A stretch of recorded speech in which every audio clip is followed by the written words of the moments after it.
আসসালামু আলাইকুম ওয়া রাহমাতুল্লাহি ওয়া বারাকাতুহু। আলহামদুলিল্লাহ। আমি আজকে কথা বলতে এসেছি, আমি সৌদি আরবে মসজিদগুলোতে মানুষ যে চেয়ারে নামাজ পড়ে এবং পক্ষান্তরে আমাদের দেশের মসজিদগুলোতে মানুষ যে চেয়ারে নামাজ পড়ে এইটার একটা পার্থক্য আমি দেখে আসছি, সেটা আসলে শেয়ার করতে। আমি আসলে জানি না কোনটা সঠিক কোনটা ভুল, আমি জাস্ট আমার এক্সপেরিয়েন্সটা শেয়ার করছি।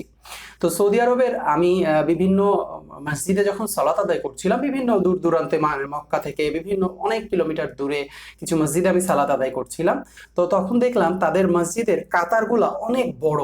মানে মসজিদে যে ব্যক্তিগুলো চেয়ারে নামাজ পড়ে, এক সাইডে বলেন বা পিছনে বলেন, তাদের চেয়ারটা এমন জায়গায় রাখা আছে, তার পিছনে অনেক জায়গা আছে, মানে তার পিছনে যিনি দাঁড়াবে তিনিও আরাম করে সেজদা দিতে পারে।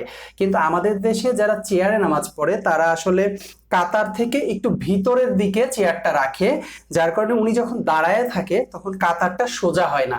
বাট সৌদি আরবে আমি দেখলাম কাতারের পিছনে চেয়ারটা রাখে, অর্থাৎ সে যখন দাঁড়ায় থাকছে, উনি তো হয়তো হাঁটুর ব্যথার কারণে হয়তো সেজদাতে যেতে পারছে না, উনি যখন সেজদার জন্য চেয়ারে বসছে ওনার চেয়ারটা থাকছে হইলো কাতারের ঠিক পিছনে, বাট উনি যতক্ষণ দাঁড়ায় থাকছে দুইজন মানুষ পাশাপাশি দাঁড়ানো হচ্ছে এবং চেয়ারটা থাকছে ওনার পিছনে। বাট আমাদের দেশে যেটা আমি দেখি, আমাদের দেশে চেয়ারটা রাখা হয় কাতারের বরাবর, মানুষটা দাঁড়ায় সামনে।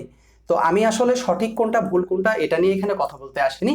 আমি দেখলাম যে সৌদি আরবের মসজিদগুলার কাতারগুলো অনেক বড় হয়।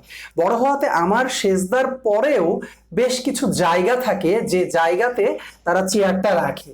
তো আমাদের দেশে আমি জানি না যে কোনটা সঠিক, তবে আমার কাছে আমার ক্ষুদ্র জ্ঞানে মনে হয়েছে যে আমাদের কাতারগুলো যদি আরেকটু বড় হতো তাহলে মনে হয় আহ, যারা চেয়ারে নামাজ পড়ছেন তাদের জন্য সুবিধা হতো, তো এই কাতারটা সোজা হতো। আসসালামু আলাইকুম ওয়া রাহমাতুল্লাহি ওয়া বারাকাতুহু।